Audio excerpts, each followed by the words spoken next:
Hello AI dudes. ஜென்ஏல முக்கியமான concept தான் இந்த ரேக் கான்செப்ட். இந்த ரேக் கான்செப்டை வச்சு நீங்கள் ஹை பேயிங் ஜாப்ல பிளேஸ் ஆகலாம். ப்ளஸ் இந்த ரேகை உங்களுடைய ஒர்க்லேயே அப்ளை பண்ணலாம். அந்த அளவுக்கு மோஸ்ட் டிமாண்டட் ஜென்ஏஐ கான்செப்ட் இது. ஸோ இதை பற்றின பேசிக் ஐடியா இல்லைனாலும் பரவாயில்ல, இந்த சீரீஸ் ஃபுல்லாகவே ஃபாலோ பண்ணுங்கள். என்ன சீரீஸ்ன்னு சொல்கிறேன்னு கேட்டிங்கன்னா, இந்த ரேகை கம்ப்ளீட்டாக ஒரு சீரீஸாக மேக் பண்ணலான்னு இருக்கேன். முடிஞ்ச அளவுக்கு ஷார்ட்டாக வந்து ஒவ்வொரு வீடியோவாக எடுத்து உங்களுக்கு புரிகிற மாதிரி நான் சீரீஸாக மேக் பண்ண போகிறேன். இந்த வீடியோவை கடைசி வரைக்கும் பாருங்கள், நிறைய யூஸ்ஃபுல்லான இன்ஃபோ இங்கே இருக்குது. ஸோ ரேக்னா என்ன, ரேகை பற்றின கம்ப்ளீட் டீட்டெயிலு இந்த வீடியோவில் நம்ம பார்க்கலாம். ஸோ இந்த மாதிரி ஏஐ ரிலேட்டட் கான்டென்ட் உங்களுக்கு உடனே வரணும்னாக்கா தி ஏஐ டூட் தமிழ் சேனலை சப்ஸ்கிரைப் பண்ணி வச்சுக்கோங்க. மறக்காமல் பெல் ஐக்கானும் கிளிக் பண்ணி வச்சுக்கோங்க. முக்கியமாக எனக்கு நீங்கள் சப்போர்ட் பண்ணணும்னு நினச்சிங்கன்னா மெம்பர்ஸ்லேயும் ஜாயின் பண்ணுங்கள். நான் அப்பப்போ நியூ அப்டேட்ஸ், நியூ டூல்ஸ் ஏதாவது வந்ததுன்னா உடனே மெம்பர்ஸ்க்கு மட்டும் அப்டேட் பண்ணுவேன். அது உங்களுக்கு யூஸ்ஃபுல்லாக இருக்கும். நம்ம வீடியோக்குள்ளே போகலாம். வீடியோவை கடைசி வரைக்கும் வாட்ச் பண்ணுங்கள். ஓகே கைஸ், ரேக்னா என்னன்னு பார்க்கறதுக்கு முன்னாடி ரெண்டு பேசிக் திங் தெரிஞ்சுக்கணும். ஒன்று, எல்எல்எம் எப்படி ஒர்க் ஆகுது, நார்மலாக இப்போ எப்படி நம்ம கொஸ்டின் கேட்டாக்க ஆன்சர் வருது. இந்த ரெண்டுத்தையும் தெரிஞ்சுக்கிட்டு ரேக் தெரிஞ்சுக்கிட்டா ரொம்ப ஈஸியாக இருக்கும். நான் ஃபஸ்ட்டு என்ன சொல்கிறேன்னா, நார்மலாக இப்போ எல்எல்எம் எப்படி ஒர்க் ஆகுது அப்படிங்கிறத கம்ப்ளீட்டாக நான் சொல்கிறேன். ஃபஸ்ட்டு வந்து யூசர் வந்து ஒரு கொஸ்டின் கேட்பாங்க, அதுக்கு பேர் கொரின்னுவாங்க. இங்கே வந்து கொரின்னு நான் போட்டுவேன். கொரி தான் கொஸ்டின். ஹேண்ட் ரைட்டிங் ஒரு மாதிரி இருக்குன்னு நினைக்க வேணாம். ஸோ இதில் எழுதுகிறப்ப அப்படி தான் இருக்கும். நான் வேணால் இன்னும் சின்னதாக்கிறேன், உங்களுக்கு வந்து பெட்டராக வந்து விசிபிலிட்டி இருக்கும். ஸோ இதில் கொரிங்கிறது தான் நம்ம கேட்குற கொஸ்டின். ஓகேவா? ஃபஸ்ட்டு என்னவா மாறும்னா டோக்கனாக மாறும். So token is nothing but ஒரு வாட் இஸ் ஏஐ அப்படின்னு கேட்குறீங்கன்னு வச்சுக்கோங்களேன். இது வந்து உங்களோட கொரி ஆர் கொஸ்டின். ஓகேவா?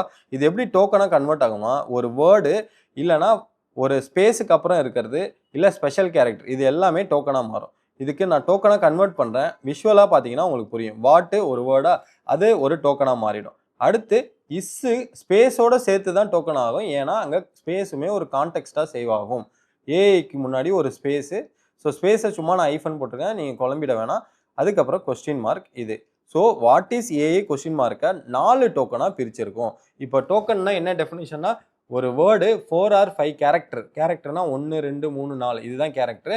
அதை தான் நம்ம வேர்டு இல்லை கேரக்டர்னு சொல்லுவோம். இப்போது டோக்கனுங்கிறது 4 ஆர் 5 வேர்ட்ஸ் பேஸ்டான எப்படின்னா, ஒவ்வொரு மாடலுக்கும் ஒவ்வொரு டோக்கனைசேஷன் அல்காரிதம் இருக்கும். அதுக்குள்ளெல்லாம் நம்ம போகவே வேணாம். இந்த அளவு தெரிஞ்சால் போதும். நீங்கள் ஒரு கேள்வி கேட்குறீங்க, அது டோக்கனாக கன்வெர்ட் ஆகுது. அந்த டோக்கன் 1 2 3 4 இந்த ஒரு வேர்டுக்கு 4 டோக்கன் வருது. 4 டோக்கனாக வருது. இதில் டோக்கனுங்கிறது என்னன்னா, நீங்கள் கேட்குற கொரிய டோக்கனாக ஃபர்ஸ்ட் ஸ்டெப்பில் கன்வெர்ட் ஆகும். ஸோ செகண்ட் ஸ்டெப் என்ன ஆகும்னா எம்பர்டிங்ஸாக மாறும். எம்பர்டிங்ஸுங்கிறது என்னன்னா, இந்த டோக்கன் எல்லாத்துக்குமே ஒரு மேத்தமெட்டிக்கல் நம்பர் தருவாங்க பேஸ்ட் ஆன் கான்டெக்ஸ்ட். கான்டெக்ட்னா என்னன்னா, நீ எந்த எந்த விஷயத்துக்காக கேள்வி கேட்குற, இல்லை அந்த கேள்வியோட பேக்ரவுண்ட் என்ன அப்படின்னு அண்டர்ஸ்டாண்ட் பண்ணுறதுக்காக ஒரு மேத்தமெட்டிக்கல் நம்பர் தருவாங்க. இப்போ வாட்டுக்கே ஒரு 435 அப்படின்னு தருவாங்க. இஸ்ஸுக்கு வந்து 222 அப்படின்னு தருவாங்க. இது பேஸ்ட் ஆன் பியூர்லி வந்து இந்த அல்காரத்துலேருந்து எம்பர்டிங் மாறும். ஸோ இது செகண்ட் ஸ்டெப். இந்த ஃபஸ்ட்டு 2 ஸ்டெப்போ என்ன சொல்லுவாங்கன்னா என்கோடிங் சொல்லுவாங்க. ஓகேவா? என்கோடிங்னாக்க கொரிய ஒரு கொஸ்டின் கேட்டிங்கன்னா ஃபஸ்ட்டு என்கோடிங் நடக்கும். என்கோடிங்கில் 2 நடக்கும். அதுதான் டோக்கனாக கன்வெர்ட் ஆகும். அப்புறம் எம்பர்டிங்காக கன்வெர்ட் ஆகும். இதுக்கு அடுத்தது நேராக எல்எல்எம்குள்ளே போகும். ஸோ இந்த எல்எல்எம் என்ன பண்ணுன்னா, எல்எல்எம்க்கு இன்புட்டாக என்ன வரும்னா எம்பர்டிங்ஸ் தான் இன்புட்டாக வரும். தட் மீன்ஸ் நீங்கள் வாட் இஸ் ஏன்னு கேட்டிங்கனாக்க அதுக்கு ஈக்குவலண்ட்டாக இருக்கிற மேத்தமெட்டிக்கல் ரெப்ரசன்டேஷன் தான் இதுக்கு இன்புட்டாக வரும். இப்போ இது என்ன பண்ணால் எல்எல்எம் எல்லாமே ஒரு 3D ஸ்பேஸில் வெக்டர் டிபின்னு சொல்லுவாங்க. வெக்டர் டிபிங்கிறது என்னென்னா, இதே மேத்தமெட்டிக்கல் நம்பரை கான்டெக்ஸ்டாக இந்த மாதிரி ஸ்டோர் பண்ணி வச்சுருப்பாங்க. இப்போ என்ன ஆகும்னா, இது வந்து வாட் இஸ் ஏங்கிறத உள்ளே கொடுத்து இதுக்கு பின்னாடி பெரிய கான்செப்ட் இருக்குது. அதுக்குள்ளே போகாமல் இது சிம்பிளிஃபைடாக சொல்லணும்னா, இந்த வெக்டர் டிபியை இந்த டேட்டாவை வச்சு தான் ட்ரெயின் பண்ணியிருப்பாங்க. டேட்டா வச்சு ட்ரெயின் பண்ணுறேன் எல்எல்எம் அப்படின்னு சொல்லுவாங்களே, ஏஐ வந்து நிறைய டேட்டா வச்சு ட்ரெயின் ஆச்சுன்னு சொல்லுவாங்களே, அது இங்கே தான். ஸோ இங்கே நிறைய டேட்டாவை வச்சு நம்ம ட்ரெயின் பண்ணதுனால இங்கே எல்லா கான்டெக்ட்டும் இருக்கும். நம்ம கேட்குறதும் மேத்தமெட்டிக்கலாக வரும், இங்கேயும் மேத்தமெட்டிக்கலாக இருக்கும். அப்போ அதுக்கான கான்டெக்ட் கிடைக்கும். இதுக்கப்புறம் என்ன ஆகும்னா, அகெயின் அவுட்புட்டாக என்ன வரும்னா எம்பர்டிங்ஸாக தான் வரும். அது ஐ மீன் மேத்தமெட்டிக்கல் நம்பராக தான் வரும். மேத்தமெட்டிக்கல் நம்பர்னா என்ன, அதோடைய கான்டெக்ஸ்டான weight. So context of a வெயிட்னாக்க ஒரு வேர்டுக்கான மேத்தமெட்டிக்கல் வெயிட்டேஜ். ஸோ அடுத்தது என்னவா மாறும்னா திருப்பி டோக்கனாக மாறும். ஸோ இது தேர்ட் ஸ்டெப்பு. ஃபோர்த்து ஸ்டெப்பு திருப்பி ஆன்சர் வந்து ஃபோர்த்து வந்து எம்பர்டிங்காக மாறும். ஃபிஃப்த்து வந்து திருப்பி டோக்கனாக மாறும். இந்த 2 ஸ்டெப்பு பேரோட பேர் டீகோடிங். ஓகேவா? டீகோடிங். அப்புறம் ஃபைனலாக நம்மளுக்கு அவுட்புட் வரும். ஓகேவா? ஸோ இதுதாங்க இப்போ நீங்கள் ChatGPTல ஒரு கொஸ்டின் கேட்டவுடனே இங்கே அவுட்புட் வருதுல்ல, இதுக்கு பின்னாடி இதுதான் நடக்குது. ஃபர்ஸ்ட்டு டோக்கனாக மாறும். 2வது எம்பர்டிங்ஸாக மாறும். அதாவது அந்த டோக்கனுக்கு மேத்தமெட்டிக்கல் வெயிட்டேஜ் தருவாங்க பேஸ்ட் ஆன் கான்டெக்ஸ்ட். அப்புறம் அதுக்குள்ள எல்எல்எம்குள்ளே போகும். எல்எல்எம் வந்து வெக்டர் டிபிலேருந்து சர்ச் பண்ணி இல்லை அவங்க டேட்டா செட் ட்ரெயின் பண்ணியிருக்க டேட்டாவோடைய கான்டெக்ஸ்ட் பக்கத்தில் பாசிபிள் அவுட்புட் எல்லாத்தையுமே ஜென்ரேட் பண்ணும். அந்த ஜென்ரேஷன் எம்படியாக வந்து திருப்பி டோக்கனாக வந்து அதுக்கப்புறம் அவுட்புட்டாக வரும். ஸோ இதுதான் எல்எல்எம்மோடைய ப்ராசஸ். இதை வந்து நம்ம ChatGPTல சும்மா டெஸ்ட் பண்ணி பார்க்கலாம். வாட் இஸ் ஏன்னு கொடுத்தா எப்படி வருதோ அதுதான் இது. வாட் இஸ் ஏன்னு கொடுக்குறேன்ல, இப்போ இந்த வாட் இஸ் ஏன்னு கொடுக்கறது பேர் கொரி. ஓகேவா? நான் என்ட்ரு தட்டின அடுத்த செகண்டே டோக்கனாக மாறி இருக்கும், எம்படிங்காக மாறி எல்எல்எம்க்கு போயிருக்கும். இதெல்லாம் இப்படின்றதுக்குள்ளே நடக்கும். ஏன்னா ஜிபியு ஆக்சஸ் அவ்வளோ ஃபாஸ்ட்டாக இருக்கும். அது நடந்ததுக்கப்புறம் இங்கே அவுட்புட் வருதுல்ல, இது எல்லாமே எல்எல்எம் அதுக்கான ஆன்சரை அங்கே ஸ்டோர் ஆகிருக்கும். டேட்டா செட்டை வச்சு ட்ரெயின் பண்ணியிருப்பாங்க. அங்கேருந்து ஆன்சர் வரப்போ எம்படிங்ஸாக மாறி அதுக்கப்புறம் டோக்கனாக வந்து அவுட்புட் வரும். ஸோ இதுதான் எல்எல்எம். இப்படி தான் ஒர்க் ஆகும். நெக்ஸ்ட்டு நம்ம என்ன பண்ண போகிறோம்னா, முக்கியமாக ரேக் எப்படி இங்கே ஒர்க் ஆக போகுது அப்படிங்கிறத பார்க்க போகிறோம். ஸோ ரேக்னா என்னன்னாக்க, சும்மா பேசிக் டெஃபினேஷன் சொல்லிடுறேன். ஆனால் உண்மையான இது என்னன்னு அப்புறம் சொல்கிறேன். Retrieval augmented generation. ஓகேவா? ரேக்னா இதுதான். ஓகேவா? ரிட்ரீவல் ஆகுமெண்ட் ஜென்ரேஷன், அதுதான் அதோட பேசிக் டெஃபினேஷன். ஆனால் ரேகை நான் வந்து எப்படி புரிஞ்சுப்பேன்னா, இந்த மாடல் எல்லாமே என்ன பண்ணியிருப்பாங்கன்னா ஒரு கட் ஆஃப் டைம் வரைக்கும் தான் ட்ரெயின் பண்ணியிருப்பாங்க. அந்த எல்எல்எம் ட்ரெயின் பண்ணியிருப்பாங்கன்னு சொன்னால, அது வந்து ஒரு கட் ஆஃப் டைம் வரைக்கும் தான் ட்ரெயின் பண்ணியிருப்பாங்க. அந்த கட் ஆஃப் டைம் வந்து எப்படின்னு இப்போ நான் ChatGPTலயே சொல்கிறேன். நான் இப்போ என்ன கேட்க போகிறேன்னா, tell me the India versus England last match result எப்படின்னு கேட்குறேன். கூட என்ன சொல்கிறேன்னா, வித்தவுட் வெப் சர்ச் அப்படின்னு நான் சொல்லிடுறேன். இப்போ என்ன ஆகும்னா, as of my last training cut off June 24ஓட இதுக்கு வேற எந்த டேட்டாவும் எல்எல்எம்முக்கு தெரியவே தெரியாது. இந்த இடத்துல எல்எல்எம் வந்து லாஸ்ட்டாக ஜூன் 24ஓட முடிஞ்சிருச்சு. அந்த 24க்கு முன்னாடி நடந்த இந்தியா 4 மேட்ச் ஜெயிச்சிச்சல, அந்த இதை வந்து இங்கே சொல்லுது. பட் நம்மளுக்கு இப்போ கரண்ட்டாக என்ன நடந்துட்டு இருக்கு, இங்கிலாண்டில் ஒரு மேட்ச் நடந்திருக்கு. இப்போ எல்எல்எம் வந்து அவுட்டேட்டடாக இருக்கா?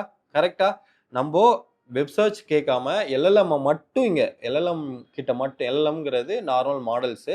ஸோ அதை வந்து ஒரு டேட்டா செட்டை வச்சு ட்ரெயின் பண்ணியிருப்பாங்க. அதுக்கிட்ட கேட்குறப்போ இந்த மாதிரி ஆன்சர் தருது.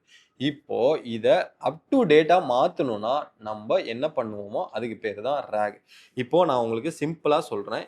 இந்த இடத்துல என்னன்னா, ரேக்னா என்ன பண்ணுன்னா, ஒரு எல்எல்எம்க்கு latest data up to date எக்ஸ்டர்னலாக தர்றது, நாலேஜ் பேஸ் தர்றது. ஓகேவா? நாலேஜ் பேஸ்னா எக்ஸ்டர்னலாக தர்றது, மாடலில் கையே வைக்க மாட்டோம். ஓகேவா? இந்த எல்எல்எம்ல வைக்கல, தனியாக எக்ஸ்டர்னலாக தரத்துக்கு பேர் தான் ரேக். இது வந்து லேட்டஸ்ட் டேட்டாவாக இருக்கலாம், இல்லை நம்மளுடைய கம்பெனி டீட்டெயில்ஸ் வந்து கண்டிப்பாக ஏஐ கிட்ட கொடுக்க மாட்டாங்கல்ல, அதை நம்ம தனியாக வைக்கலாம். அதாவது ப்ரைவேட் டீட்டெயில்ஸ், இல்லை வந்து கம்பெனி ப்ராப்பர்ட்டி, கம்பெனி டீட்டெயில்ஸ், இது எல்லாமே நாலேஜ் பேஸ் தான். இதை வந்து பிடிஎஃபாக கொடுக்கலாம், நீங்கள் எந்த ஃபார்ம் ஆஃப் டெக்ஸ்ட்டாக கொடுக்கலாம், ஜேசனாக கொடுக்கலாம். ஸோ ரேகுங்கிறது ஒரு சிம்பிள் டேர்மில் சொல்லணும்னா, எல்எல்எம் வந்து ஒரு டேட்டோட ட்ரெயின் பண்ணி விட்டுருவாங்க. இப்போ ஃபார் எக்ஸாம்பிள் நம்ம பார்த்தது என்னென்னா, ஜூன் 24ஓட இந்த எல்எல்எம் ட்ரெயினிங் முடிஞ்சிருச்சு. இப்போ இந்த எல்எல்எம்மை அப் டு டேட் நம்ம வைக்கணும்னா அதை என்ன பண்ணுவோம், அந்த அப் டு டேட்டாவை நம்ம தான் நாலேஜ் பேஸாக கொடுக்கணும், வித்தவுட் டச்சிங் எல்எல்எம். ஓகேவா? இது எப்படி ஒர்க் ஆகும் அது எல்லாத்தையுமே நான் அப்புறம் சொல்கிறேன். பட் நாலேஜ் பேஸ்ட் எக்ஸ்டர்னலாக தரத்துக்கு பேர் தான் எல்எல்எம். இப்போது எல்எல்எம்முக்கு எக்ஸ்ட்ராவாக லேட்டஸ்ட்டு அப்டேட் நம்ம கொடுக்கறதுனால அந்த எல்எல்எம் பியூராக லேட்டஸ்ட்டு டேட்டாவையும் எடுத்து தரதுனால அது ரேக் பேஸ்டு எல்எல்எம் சொல்லுவாங்க. ஸோ இந்த ரேக் எப்படி ஒர்க் ஆகும், நம்ம ஆல்ரெடி பார்த்த இந்த இடத்துல இது எப்படி ஒர்க் ஆகும் அப்படிங்கிறத நம்ம பார்க்கலாம். ஓகேவா? இப்போது நார்மலாக நீங்கள் ஒரு கொஸ்டின் கேட்டால் என்கோடிங் டிகோடிங் அதெல்லாம் விட்டுட்டு நார்மல் சினாரியோவில் எப்படி ஒர்க் ஆகும், ரேகில் எப்படி ஒர்க் ஆகும் அப்படிங்கிறத இப்போ டீட்டெயிலாக பார்க்கலாம். ஓகேவா? நார்மல் சினாரியோவில் ஒரு யூசர் வந்து ஒரு கொஸ்டின் கேட்குறீங்கன்னு வச்சுக்கோங்களேன், கொரி கேட்குறீங்க, கொஸ்டினை வந்து கொரின்னு தான் சொல்லுவீங்க. ஸோ ஒரு கொரி கேட்குறப்போ இங்கே என்ன பண்ணுவோன்னா, எல்எல்எம்முக்கு ஒரு ப்ராம்ப்ட் எழுதி வச்சுருப்பாங்க. ஓகேவா? ப்ராம்ப்ட் எழுதியிருப்பாங்க. இந்த கொரியும் ப்ராம்ப்ட்டும் சேர்ந்து இந்த கொரிங்கிறது என்னன்னாக்கா நம்ம ப்ராம்ப்ட்னா என்னன்னு நம்ம ஆல்ரெடி வீடியோ போட்டிருக்கோம், அதை செக் அவுட் பண்ணி பாருங்க. கொரிங்கிறது நம்ம கேட்குற கொஸ்டின், ப்ராம்ப்ட்டுங்கிறது இந்த எல்எல்எம் எப்படி பிஹேவ் பண்ணுங்கிற ஒரு சிஸ்டம் ப்ராம்ப்ட். அதாவது நீ இப்படி தான் பிஹேவ் பண்ணுங்கிற சிஸ்டம் ப்ராம்ப்ட். இப்போ இந்த கொரியும் ப்ராம்ப்ட்டும் சேர்ந்ததுக்கப்புறம் ஒரு அவுட்புட் வரும். ஓகேவா? இந்த அவுட்புட் எல்எல்எம் என்ன ஜென்ரேட் பண்ணி தருதோ அதுதான். இது நார்மல் சினாரியோ. இப்போ RAG வந்து உங்களுடைய ஏஐ சிஸ்டமில் இன்டகிரேட் பண்ணுறீங்க அப்படின்னாக்க, ஒரு யூசர் இருக்கீங்க, இந்த யூசர் கொரி கேட்குறீங்கன்னா ஃபஸ்ட்டு நேராக எங்கே போகும்னா RAG உடைய சிஸ்டமுக்கு போகும். RAG வந்து எப்படி என்ன ஃபார்மில் இருக்குன்னா வெக்டார் டிபியாக இருக்கும். இதை நல்லா நோட் பண்ணிக்கோங்க. RAG வந்து எப்படி இருக்குன்னா வெக்டர் டிபியாக இருக்கும். ஸோ இந்த RAGல என்ன நடக்கும்னா நம்ம கேட்ட கொஸ்டினுக்கான சப்போர்ட்டிங் டாக்குமெண்ட் நாலேஜ் எல்லாமே இந்த RAGல தான் இருக்கும் வெக்டர் டிபியாக. இது என்ன பண்ணுன்னா ரிட்ரீவ் பண்ணும். ஃபஸ்ட்டு ஸ்டெப் என்னன்னா ரிட்ரீவ் பண்ணும். ஓகேவா? ஃபஸ்ட்டு ஸ்டெப்பு ரிட்ரீவ் பண்ணும். இந்த ரிட்ரீவ் பண்ணது 1 or 2 இல்லைனா 3 அது 4 கூட நம்ம தரலாம்னு வச்சுக்கோங்க. எவ்வளோ டாக்குமெண்ட் இந்த கேள்விக்கு ஏற்ற கான்டெக்ஸ்டில் ஒரு ரிலவெண்ட்டாக இருக்கிற சப்போர்ட்டிங் கான்டெக்ஸ்ட் இருக்கிற டெக்ஸ்ட்டை வந்து நம்ம எடுக்கிறது பேர் தான் ரிட்ரீவ். அது எப்படின்னு லைவாக பார்த்தா உங்களுக்கு தெரியும். அதுக்கப்புறம் என்ன பண்ணுவோம்னா அந்த ரிட்ரீவ் ஆன கான்டெக்ஸ்ட் இருக்குல்ல, அதையும் ப்ராம்ப்டையும் அந்த ரிட்ரீவ் ஆன கான்டெக்ஸ்ட்டையும் ப்ராம்ப்டையும் ஆட் பண்ணுறதுக்கு பேர் தான் ஆகுமெண்ட். கிளியரா?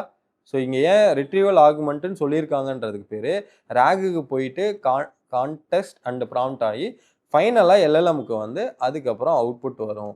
இதை வந்து நான் இப்படி எழுதுனதுனால உங்களுக்கு புரியாது. நான் இப்போ டயக்ராமேட்டிக்காக சொல்லுறேன். ஓகேவா? இங்கே வந்து என்ன பண்ணுறாங்க, ஒரு இந்த இடத்துல நான் வந்து இப்போது கொஸ்டின்னு போட்டுக்கிறேன். கொரி. ஓகேவா? கொரி தான் ஃபஸ்ட்டு கேட்போம். கரெக்டாக?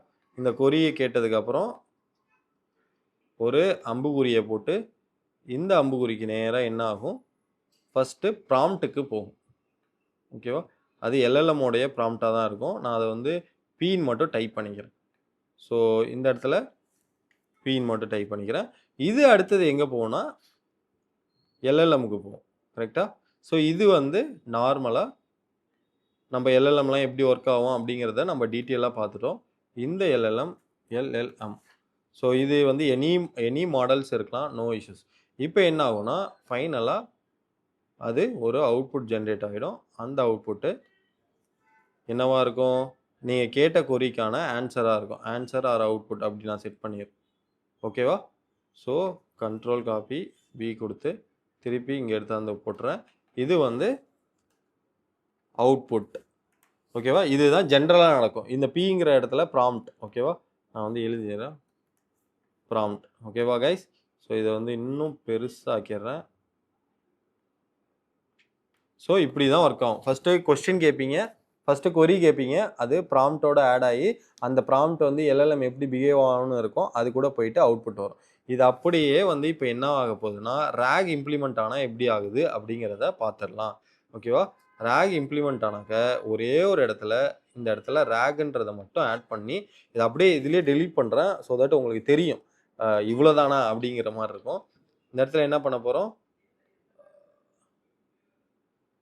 இதை வந்து இப்படி மாற்றிக்கலாம். ஸோ RAGக்கு போகும்போது இந்த RAGை நான் இங்கே இப்படி செட் பண்ணிக்கிறேன். ஓகேவா?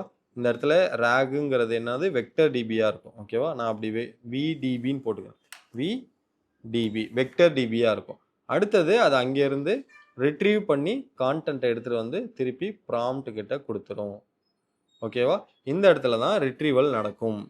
இந்த இடத்துல என்ன நடக்கும், மேலே கொஸ்டின் போயிட்டு அதுக்கப்புறம் வர்றதுக்கு பேர் ரிட்ரீவல். ஓகேவா? இந்த இடத்துல ரிட்ரீவல் நடக்கும்.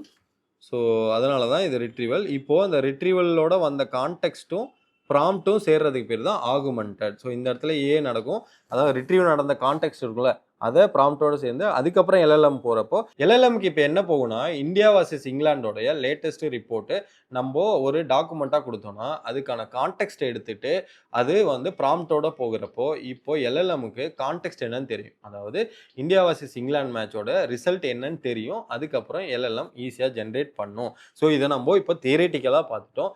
இப்போது அது எப்படி RAGஆ ஃபஸ்ட்டு கன்வெர்ட் பண்ணணும்னு பார்த்துட்டு அதோடைய லைவாக எப்படி பண்ணுங்கிறத நம்ம இப்போ இந்த வீடியோவில் பார்த்துடலாம். ஓகேவா? ஃபஸ்ட்டு வந்து RAGஐ கன்வெர்ட் பண்ணுற ஸ்டெப்பை பார்த்துக்கலாம். ஓகேவா? RAG வந்து எப்படி கன்வெர்ட் பண்ணணும், அதாவது ரேக் வந்து ஒரு உங்களோட சிஸ்டமில் எப்படி வந்து இன்டகிரேட் பண்ணும் அப்படிங்கிறத 4 ஸ்டெப் தான் சொல்லலாம். இந்த 4 ஸ்டெப்பை எப்பயுமே ஞாபகம் வச்சுக்கணும். ஒரு ஏஐ சிஸ்டம் ஆர் சொல்யூஷன் நீங்கள் பில்ட் பண்ணுறீங்கன்னா இந்த 4 தான் இருக்கணும். ஃபஸ்ட்டு வந்து டாக்குமெண்ட் லோடர். ஓகேவா? Document loader. இந்த டாக்குமெண்ட் லோடர் வந்ததுக்கப்புறம் ரெண்டாவது வந்து என்ன ஆகும்னா டெக்ஸ்ட் ஸ்ப்ளிட்டிங். ஓகேவா? டெக்ஸ்ட் ஸ்ப்ளிட்டிங் அப்படின்னு ஒரு ஆப்ரேஷன் நடக்கும். இதெல்லாம் ஏன்றதை நான் திருப்பி சொல்கிறேன். ஓகேவா? தேர்டு வந்து என்ன நடக்கும்னா எம்பர்டிங்ஸ் நடக்கும். ஃபோர்த்து வந்து என்ன நடக்கும்னா ஃபைனலாக நான் சொன்னால வெக்டர் டிபின்னு வெக்டர் டிபியில் ஸ்டோர் பண்ணும். இதெல்லாம் வந்து லைவாக பார்த்தாக்க இவ்வளோ தானா, இது ஏன் இவ்வளோ நேரம் உருட்டிட்டு இருக்க அப்படின்ற மாதிரி கேட்பீங்க. டாக்குமெண்ட் லோடருங்கிறது என்னன்னா எக்ஸ்டர்னல் நாலேஜ் தர போகிறோம். நாலேஜை டாக்குமெண்ட்டாக தானே கொடுக்கணும். என்ன டாக்குமெண்ட்டாக கொடுக்கலாம்? பிடிஎஃபாக தரலாம், டெக்ஸ்ட் ஃபைலாக தரலாம், ஜேசனாக தரலாம், இல்லை லிங்காக தரலாம், என்ன வேணாலும் தரலாம். அதெல்லாம் நம்ம யூஐயில் இப்போ பார்க்க தான் போகிறோம். So document loader very very very important. Text ஸ்ப்ளிட்டருங்கிறது இப்படி நீங்கள் டாக்குமெண்ட்டை ஒரு 20 எம்பியில் தரீங்க. அது வந்து ஏஐ கிட்ட அப்படியே கொடுத்தாக்க கண்டிப்பாக அதால் அண்டர்ஸ்டாண்ட் பண்ணிக்க முடியாது. அதனால் என்ன பண்ண போகிறோம்னா பிரித்து தரப்போகிறோம். டெக்ஸ்ட்டை ஸ்ப்ளிட் பண்ணி இங்கேயும் டோக்கனாக கன்வெர்ட் பண்ணி தான் எம்பர்டிங்ஸாக மாற்றணும். அதனால் அப்படியே 20 எம்பியும் டோக்கனாலாம் மாற்ற முடியாது. அதனால் ஃபஸ்ட்டு ஸ்ப்ளிட் பண்ணிவிடுவோம். ஸ்ப்ளிட் பண்ணி டோக்கனாக கன்வெர்ட் பண்ணி எம்பர்டிங்ஸ்னால் அகைன் நான் சொன்னது மேத்தமெட்டிக்கல் நம்பர் கொடுப்போம். அது ஒரு வெயிட்டேஜ். அந்த வெயிட்டேஜுக்கு நிறைய மாடல்ஸ் அவங்களே இருக்குது. நம்ம எதுவுமே பண்ண போகிறதில்ல. எம்பர்டிங்ஸ் மாடல்ஸ்ன்னு நிறைய இருக்குது. அதையே நம்ம யூஸ் பண்ண போகிறோம். டெஸ்ட் ஸ்ப்ளிட்டிங்க்கும் ஒரு அல்காரிதம் இருக்குது. அந்த அல்கோவையும் யூஸ் பண்ணிக்குவோம். டாக்குமெண்ட் லோடருக்கு ஆல்ரெடி எல்லாமே இருக்குது. அதையும் பார்த்துருவோம். வெக்டர் டிபி நிறைய தேர்ட் பார்ட்டி டூல்ஸ்லாம் இருக்குது. அதை ஆட் பண்ணியே நம்ம வெக்டர் டிபியா இது எல்லாமே ஜஸ்ட் ட்ராக் அண்ட் ட்ராப்லே பண்ணலாம். வெக்டர் டிபிங்கிறது ஒரு 3D ஸ்பேஸில் உங்களுடைய இந்த டேட்டாவை ஸ்டோர் பண்ணி வைக்கிற இடம். அதுக்கு குரோமா டிபி, மெல்வஸ் டிபி, அதுக்கப்புறம் வேறு என்ன இருக்குது, குவாட்ரான்ட்டு, அடுத்தது பைன்கோனு, இந்த மாதிரி நிறைய இருக்குது. ஓகேவா கைஸ்? ஸோ இது எல்லாமே இப்போ வந்து நம்ம பண்ணி முடிச்சிட்டோம்னாக்கா ரேகு ஒரு டாக்குமெண்ட்லேருந்து வெக்டர் டிபியாக ரெடி ஆகிடும். இது வரைக்கும் கிளியரா கைஸ்? ஸோ ரேக் வந்து 4 ஸ்டெப்பாக தான் கன்வெர்ட் பண்ண முடியும். இந்த 4 ஸ்டெப்பும் ரொம்ப ரொம்ப முக்கியம். இதை நம்ம விஷுவலாக பார்த்துட்டோம்னாக்க அதுக்கப்புறம் நம்ம பண்ணுற ஒரு சேட், ஒரு ரேக் பேஸ்டு சேட் அசிஸ்டண்ட்டை நம்ம லைவாகவே பார்த்துடலாம். இப்போதைக்கு இந்த 4 ப்ராசஸை நம்ம லைவாக ஒரு நோகோட் டூலில் பார்க்க போகிறோம். அந்த நோகோட் டூல் என்னன்னு பார்த்தீங்கன்னா ஃப்ளோவைஸ். ஸோ ஃப்ளோவைஸ் வந்து லாங்சைன் ஃப்ரேம் ஒர்க், அதாவது ஜென்ஏயோட ஃப்ரேம் ஒர்க்கை பேக் எண்டில் வச்சு ஒரு நோகோட் டூல். இதுக்கு நீங்கள் ஒரு சிங்கிள் லைன் ஆஃப் கோட் கூட எழுதவே தேவையில்ல. நீங்கள் ரேகை இம்ப்ளிமெண்ட் பண்ணிடலாம். இந்த கான்செப்டை இது வரைக்கும் நீங்கள் வீடியோவை பார்த்துட்டு இருக்கீங்கன்னா அடுத்த ஒரு 5 to 10 minutes கொஞ்சம் நிதானமாக பாருங்கள், உங்களுக்கு நிறைய தெரியும். ஓகேவா? நான் இதுக்கு என்ன பண்ணுறேன்னா வெப்பில் போயிட்டு ஃப்ளோவைஸ் அப்படின்னு நான் கொடுக்குறேன். அது flowwiseai.comனு இருக்கும். அதை கிளிக் பண்ணிக்கோங்க. அதில் கெட் ஸ்டார்டட்னு இருக்கும். இதை கிளிக் பண்ணிங்கன்னா ஜஸ்ட்டு நீங்கள் லாகின் மட்டும் பண்ணிக்கோங்க கூகுளை வச்சு. ஓகேவா? சைன்இன் வித் கூகுள் அப்படி கொடுத்துக்கோங்க. என்னோடய அக்கௌண்ட்டில் நான் ஜஸ்ட்டு சைன்இன் பண்ணிக்கிறேன். இதில் வந்து கண்டினியூ கொடுத்துக்கோங்க. ஓகேவா? ஸோ இப்போ வந்து நம்ம ரேகை கன்வெர்ட் பண்ணுற 4 ஸ்டெப் பார்த்தோம்ல, அதை எங்கே பார்க்கணும்னா இதுதான் ஃப்ளோவைஸோடைய யூஐ. இதில் வந்து லெஃப்ட் சைடில் டாக்குமெண்ட் ஸ்டோர்ஸ்ன்னு இருக்கும். அதாவது எந்த டாக்குமெண்ட்லாம் நம்ம வந்து நாலேஜ் பேஸாக மாற்றணுங்கிறத இங்கே தான் கொடுக்க போகிறோம். அதுக்கு டாக்குமெண்ட் ஸ்டோர்ஸ் அப்படின்னு நம்ம கொடுத்துட்டு இங்கே பார்த்தீங்களா ஸ்டோர்ஸ் அண்ட் அப்செட்னா அதாவது ரேகாக மாற்றுறது தான் upset. Documents for LLM retrieval இங்கே போட்டிருக்கு பார்த்தீங்களா, இதை தான் நம்ம இப்போ பண்ண போகிறோம். அந்த 4 ஸ்டெப்பும் விஷுவலாக பண்ண போகிறோம். உங்களுக்கு கம்ப்ளீட்டாக புரிஞ்சிடும். ஸோ ஆட் நியூன்னு கொடுக்குறேன். ஆட் நியூன்னு கொடுத்துட்டு நான் நேம் என்ன தரேனாக்க ரேக் டெமோ அப்படின்னு நான் கொடுத்துட்றேன். ஸோ ஆடு கொடுத்துட்டு நம்ம இப்போ என்ன பண்ண போகிறோம்னா இந்த ஃபைலை டபுள் கிளிக் பண்ணி உள்ளே போகிறோம். இந்த உள்ளே போய் நம்ம என்னென்னலாம் பண்ணுறோங்கிறத ஸ்டெப் பை ஸ்டெப் ஆகும். ஃபஸ்ட்டு ஸ்டெப் நம்ம என்ன சொன்னோம், ஆட் டாக்குமெண்ட் லோடர். 4 ஸ்டெப்பில் first step add document loader. அதை ஃபஸ்ட்டு கிளிக் பண்ணிக்கோங்க. இதில் நிறைய டாக்குமெண்ட் இருக்கும். நான் என்ன பண்ணுறேன்னா ஒரு பிடிஎஃப்ஐ நான் வந்து ரெடி பண்ணுறேன். ஓகேவா? இந்த பிடிஎஃபை நீங்கள் இப்படி கொடுத்த உடனே அப்லோட ஃபைலுன்னு கேட்கும். நான் அப்லோட ஃபைலுன்னு கேட்டேன்னா இந்த இடத்துல எனக்கு கேட்கும். நான் வந்து டவுன்லோடில் ஏதாவது ஜேர்னி ஆஃப் காமன் பாய் அப்படின்னு ஒரு புக் இருக்குது. நான் அதை கொடுத்து ஓப்பன் கொடுத்துட்றேன். ஓகேவா? ஜேர்னி ஆஃப் அ காமன் பாய் அதுக்கு ஓகே குடுத்துடுறேன். இப்போ இந்த புக்கு இங்க ரீட் ஆயிடும். அதுக்கப்புறம் 1 டாக்குமெண்ட் பெர் பேஜ் இதெல்லாமே அப்படியே கம்ப்ளீட்டா விட்டுருங்க. நான் செகண்ட் ஸ்டெப் என்ன சொல்லியிருந்தேன், டெக்ஸ்ட் ஸ்ப்ளிட்டர் ஓகேவா? டெக்ஸ்ட் ஸ்ப்ளிட்டர்னா என்னன்னா, ஜஸ்ட் எப்படி ஸ்ப்ளிட் ஆகணும். ஒவ்வொரு இன்புட்டுக்கும் ஒவ்வொரு ஸ்ப்ளிட்டிங். நீங்க வந்து இப்போ கேரக்டர் டெக்ஸ்ட் ஸ்ப்ளிட்னாக்க ஒவ்வொரு கேரக்டரா ஸ்ப்ளிட் பண்ணணும். 2வது கோடுனா, நீங்க கோட வந்து இன்புட்டா தர்றீங்க. அந்த ராக் சிஸ்டம்ல வந்து ஏதோ ஒரு கோடு இருக்கணும்னாக்க, கோட் டெக்ஸ்ட் ஸ்ப்ளிட்டர யூஸ் பண்ணுங்க. HTML டூ மார்க்டவுன்னா, நீங்க ஏதோ ஒரு வெப் பேஜ ஸ்கிராப் பண்ணி வரீங்கன்னா, HTML டூ மார்க்டவுன் இத குடுங்க. மார்க்டவுன்னா வெறும் மார்க்டவுன். நீங்க வந்து மார்க்டவுனா குடுத்திருக்கிறத டெக்ஸ்ட் ஸ்ப்ளிட் பண்றது. எப்பயுமே என்ன யூஸ் பண்ணுன்னா, recursive character PDF, text document இல்ல வேற ஏதாவது CSV ஃபைல் அந்த மாரிலாம் தரீங்கன்னா, ரிகர்சிவ் கேரக்டர் டெக்ஸ்ட் ஸ்ப்ளிட் நான் என்ன பண்றேனோ அத பண்ணீங்கனாக்க உங்களுக்கு ஈஸியா புரிஞ்சுக்கிறதுக்கு ஈஸியா இருக்கும். So recursive character text split குடுக்குறோம். இங்க சங்க் சைஸ் வந்து 1 KBக்கு நான் அந்த ஃபைல சங்க் பண்றேன். ஸோ சங்க் ஓவர்லேப்புங்கிறதுனா 1 KB 1 KBயா பண்றப்போ, எதுவுமே கான்டெக்ஸ்ட் மிஸ் ஆகக்கூடாது. ஃபர்ஸ்ட் 1 KB, செகண்ட் 1 KBக்கும் 200 டோக்கன் 2த்துக்கும் மேட்சா இருக்கணும். மேட்ச்னா ஃபர்ஸ்ட் இருக்கிற சங்க்குக்கும், செகண்ட் இருக்கிற சங்க்குக்கும் 200 டோக்கன் 2த்துக்குமே வந்து கான்டெக்ஸ்ட் அவேர்னஸா இருக்கணும். அதாவது தெரிஞ்சுக்கணும் அப்படிதான். இது எதனாலனா, ஒரு 1000 சங்க் கிரியேட் ஆச்சுன்னா, எதுலயும் மிஸ்மேட்ச் நடக்கக்கூடாதுன்றதுக்காக ஒரு ஓவர்லேப் செட் பண்றாங்க. ஸோ இவ்வளவுதான். ஃபர்ஸ்ட் என்ன பண்றோம், டாக்குமெண்ட் லோட் பண்ணிட்டோம். 2வது ரிகர்சிவ் கேரக்டர டெக்ஸ்ட் ஸ்ப்ளிட் பண்ணியிருக்கோம். நெக்ஸ்ட் இந்த இடத்துல பிரிவ்யூ சங்க்ன்னு குடுத்துங்க. ஓகேவா? இஃப் இது வந்து பெரிய ஃபைலா இருந்ததுன்னா, நெறைய சங்க் வந்திருக்கும். ஓகேவா? நெறைய சங்க் வந்ததுக்கு அப்புறம் இந்த இடத்துல பிரிவ்யூ பண்ணிட்டு ப்ராசஸ் அப்படின்னு மட்டும் குடுத்துக்கோங்க.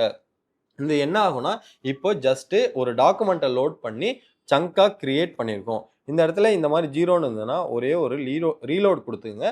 இந்த மாரி 26 சங்க் நம்ம கிரியேட் பண்ணியிருக்கோம். அதுக்கப்புறம் 3வது ஸ்டெப் என்னன்னா, எம்பெடிங்ஸ். அதுக்கு வந்து ஆப்ஷன் போயிட்டு அப்செட் சங்க்ஸ்ன்னு குடுத்துக்கோங்க. இதுல செலக்ட் எம்பெடிங்ஸ்ன்னு இருக்கும். இதுல வந்து நீங்க எந்த எம்பெடிங்ஸ் வேணாலும் பண்ணுங்க. ஃப்ரீயா இருக்கிறது ஹக்கிங் ஃபேஸ் இன்டர்ஃபேஸ், ஒலாமா எம்பெடிங்ஸ். நான் வந்து ஒலாமாவும் ஹக்கிங் ஃபேஸும் நான் இன்னும் செட் பண்ணல. அதெல்லாம் தனி டியூட்டோரியலா பிளான் பண்ணிட்டு இருக்கேன். இப்போதைக்கு OpenAI எம்பெடிங்ஸ் மட்டும் பிளான் பண்றேன். அந்த OpenAIல கிரியேட் கிரெடென்ஷியல்னு இருக்கும். இத டவுன் பண்ணி கிரியேட் நியூ குடுத்துக்கோங்க. நீங்க வந்து இப்ப AI ஜர்னில படிக்கிறதுக்கு இருக்கீங்கன்னா, OpenAIய தயவு செய்து $5 குடுத்து வாங்கி வச்சுக்கோங்க. இந்த ஓவரால் கான்செப்ட் படிச்சதுக்கு அப்புறம் நீங்க ஃப்ரீ கூட யூஸ் பண்ணலாம். இல்ல இது வந்து வொர்த்ன்னு நீங்களே சொல்லுவீங்க. ஓகேவா? ராக் இல்லன்னா மனோஜ் அ API அப்படின்னு நான் செட் பண்ணிடுறேன். இந்த இடத்துல API கீய போட்டுட்டு ஆட்ன்னு குடுத்துருங்க. ஸோ இப்போ மனோஜ் API வந்துரும். இந்த இடத்துல மாடல் நேம் நெறைய மாடல்ஸ் இருக்கும்.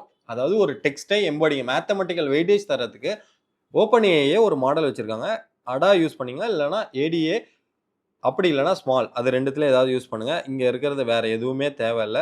டைரக்ட்டா நெவர் குடுத்துட்டு வெக்டர் ஸ்டோருக்கு போயிடுங்க. இந்த வெக்டர் ஸ்டோர்ல எது குடுக்க போறீங்கன்னா, க்யூட்ரண்ட் அத குடுங்க. க்யூட்ரண்ட்ட கிளிக் பண்ணிட்டு, இந்த இடத்துல க்யூட்ரண்ட்க்கான எல்லா கிரெடென்ஷியலும் குடுக்கணும். ரைட் சைட் போயிட்டு குவாட்ரண்ட்டோட வெக்டர் டிபி அப்படின்னு சர்ச் பண்ணிக்கோங்க. ஓகேவா? இந்த இடத்துல கீழ வந்ததுக்கப்புறம் குவாட்ரண்ட் வெக்டர் டிபின்னு இருக்கும். அத கிளிக் பண்ணி லாகின் குடுத்துக்கோங்க. இதெல்லாம் சிம்பிள் ஸ்டெப்பு. நம்ம ஏன் வெக்டர் டிபியா கன்வெர்ட் பண்ண போறோம்? வெக்டர் டிபினா என்னன்னு தெரிஞ்சுக்கிறதுக்காக தான் இதெல்லாம் பண்ணிட்டு இருக்கோம். ஓகேவா? குவாட்ரண்ட்ல எல்லாத்தையும் டபுள் கிளிக் பண்ணிடுங்க. கன்டின்யூ குடுத்துருங்க. இந்த இடத்துல குவாட்ரண்ட் வந்ததுக்கப்புறம் நெறைய கேள்விலாம் கேட்கும். ரிஜெக்ட் ஆல் குடுத்துருங்க. இப்போ என்ன வரும்னா, இதுதான் வரும். ஓகேவா? கிரியேட் எ ஃப்ரீ கிளஸ்டர். ஓகேவா? கிளஸ்டர் நேம் வந்து என்ன குடுக்குறேன்னா, ராக் டெமோ அப்படின்னு குடுத்துட்டு, கிரியேட் ஃப்ரீ கிளஸ்டர் இப்படி குடுத்துடுறேன். சம்டைம்ஸ் க்யூட்ரண்ட்ல வந்து கிளஸ்டர் ஒர்க் ஆகாம இருக்கும். அப்படி இருக்குனாக்க, மத்த இதுவுமே யூஸ் பண்ணி பாருங்க. இந்த இடத்துல இந்த API கீய யூஸ் பண்ணி நான் ஃப்ளோவைஸ்ல போயிட்டு, இந்த API கீய யூஸ் பண்ணாதீங்க. நான் கண்டிப்பா டெலீட் பண்ணிடுவேன். ஸோ ராக் டெமோ அப்படின்னு குடுத்துட்டு, API குடுத்துட்டு ஆட் குடுத்துக்கிறேன். ஸோ அங்க வந்துரும். இப்ப குவாட்ரண்ட்ல போயிட்டு எல்லாத்தையுமே க்ளோஸ் பண்ணிடுங்க. ஓகேவா? இந்த இடத்துல எண்ட் பாயிண்ட் இருக்குல்ல, இத காப்பி பண்ணிக்கோங்க. இந்த எண்ட் பாயிண்ட்ட அங்க குடுங்க. ஓகேவா? ஸோ எண்ட் பாயிண்ட் வந்து ஒரே நிமிஷம். கடைசியா கோலன் குடுத்து 6333ன்னு மட்டும் குடுத்துக்கோங்க. ஓகேவா? கலெக்ஷன் நேம் வந்து என்னன்னாக்க, குவாட்ரண்ட் போங்க. குவாட்ரண்ட் போயிட்டு ஃப்ரீ ட்ரையர் இருக்கும். API கீ, பேக்கப், கான்ஃபிகரேஷன் எல்லாமே இருக்குல்ல. ஸோ எண்ட் பாயிண்ட்ஸ் இதுதான். ஸோ கலெக்ஷன்ஸில் வந்து நம்ம என்ன தரணும்னா இப்போது ரேக் டெமோ அதையே கொடுத்துக்கோங்க. ரேக் டெமோ இதை மட்டும் கொடுத்துட்டு என்ன பண்ண போகிறோன்னா டைரெக்டாக அப்செட் இந்த தேர்ட் ஸ்டெப் என்ன பண்ணோம், எம்பர்டிங்ஸுக்கு ஓப்பன் ஏஐ ஆட் பண்ணிட்டோம். வெக்டர் டிபிக்கு குவாட்ரண்ட் ஆட் பண்ணோம். குவாட்ரண்ட்டுக்கு என்ன பண்ணோம்னா குவாட்ரண்ட்டில் போயிட்டு லாகின் பண்ணிட்டு ஏபிஐ கீயை வச்சு கிரெடென்ஷியல் கொடுத்தோம். அதோட சர்வர் யூஆர்எல்ல கடைசியில் 6333 கொடுத்துட்டு கலெக்ஷன் நேம் வந்து அங்கே என்ன கிரியேட் பண்ணோமோ கிளஸ்டர் நேமை அதை இங்கே கொடுக்க போகிறோம். அதை கொடுத்துட்டு அப்செட்னு கொடுத்துருங்க. இது இப்போ என்ன ஆகும்னா ஃபுல்லாக ரன் ஆகிட்டு உங்களுடைய எம்பர்டிங்ஸ் எல்லாமே இங்கே வந்துடும். ஸோ இவ்வளோ தாங்க. இந்த 4 ஸ்டெப்பை தான் நீங்கள் அங்கே ரேகுன்னு சொல்கிறோம். இப்போ நம்ம ரிட்ரீவல் பண்ணுறதுக்கு நம்ம என்ன பண்ணுறோன்னா அந்த பேஜில் போயிட்டு tell me about the mind set அப்படின்னு நான் கேட்டேனாக்க அது வந்து மைண்ட் செட் பற்றி இருக்கிற எல்லாத்தையுமே ரிட்ரீவ் பண்ணிடும். ஓகேவா? ஸோ இதை ஃபுல்லாக ரிட்ரீவ் பண்ணதுனால நம்மளுக்கு இந்த ரிட்ரீவல் தான் என்ன ஆகும்னா அடுத்து ப்ராம்ப்டோட போயிட்டு இந்த ரிட்ரீவல் கவுண்ட்டு அங்கே 4ன்னு கொடுத்ததுனால 4 ரிட்ரீவ் ஆகுது. நம்ம எவ்வளோ வேணாலும் இங்கே கொடுத்துக்கலாம். இப்போ 2 3ன்னு கொடுத்தீங்கன்னா 2 தான் வரும். இப்போ மைண்ட் செட் ரிலேட்டடாக இருக்கிற வேர்டு எல்லாமே வந்துடும். அதுக்கு ரிலவெண்ட்டாக இருக்கிறது எல்லாமே வந்துடும். இதுதான் ரிட்ரீவ். இப்போது சேவ் கான்ஃபிக் கொடுத்துட்டு பேக் போயிடலாம். ஸோ இது வரைக்கும் நம்ம இப்போ பார்த்தது எல்லாமே வந்து என்னதுனாக்க ரேகோடைய எப்படி வந்து அந்த ப்ராசஸ் நடக்குதுன்னு கம்ப்ளீட்டாக பார்த்துட்டோம். 4 ப்ராசஸ். ஃபஸ்ட்டு ப்ராசஸ் என்ன, நம்ம டெஸ்ட்டை டாக்குமெண்ட்டை லோட் பண்ணுவோம். ரெண்டாவது அதை டெஸ்ட்டு ஸ்ப்ளிட் பண்ணுவோம். அதுக்கு ரிகர்சிவ் டெஸ்ட் ஸ்ப்ளிட்டர் யூஸ் பண்ணுவோம். மூணாவது என்ன பண்ண போகிறோம்னா அதுக்கு எம்பர்டிங்ஸ் பண்ணுவோம். நாலாவது அதுக்கு ஃபைனலாக வந்து வெக்டர் டிபியில் ஏதோ ஒரு வெக்டர் டிபியில் போஸ்ட் பண்ணிடும். நான் குவாட்ரண்ட் யூஸ் பண்ணியிருக்கேன். நீங்கள் எது வேணாலும் யூஸ் பண்ணுங்கள். இதை யூஸ் பண்ணி நம்ம என்ன பண்ண போகிறோம்னா கம்ப்ளீட் ரேக் சாட் இன்டெலிஜென்ட் அசிஸ்டண்ட்டை செட் பண்ண போகிறோம். இந்த டாக்குமெண்ட்டில் உங்களுடைய கம்பெனி இன்ஃபர்மேஷன், உங்களுடைய பர்டிகுலர் ப்ராஜெக்ட் இன்ஃபர்மேஷன் ஆட் பண்ணிங்கன்னா அது ரேக் இன்டெலிஜென்ட் சிஸ்டம். இதை பற்றி கம்ப்ளீட்டாக நெக்ஸ்ட் வீடியோவில் பார்க்கலாம். நெக்ஸ்ட் வீடியோவில் எப்படி இதை பில்ட் பண்ணி ஒரு சாட் அசிஸ்டண்ட்டை பில்ட் பண்ணுறது அப்படிங்கிறத செகண்ட் சீரீஸில் பார்க்கலாம். இது நோ கோட் டூலில் பண்ணுவோம். அப்கமிங் செஷனில் எப்படி கோடிங்கில் பண்ணுறது அப்படிங்கிறதையும் நம்ம பார்க்கலாம்.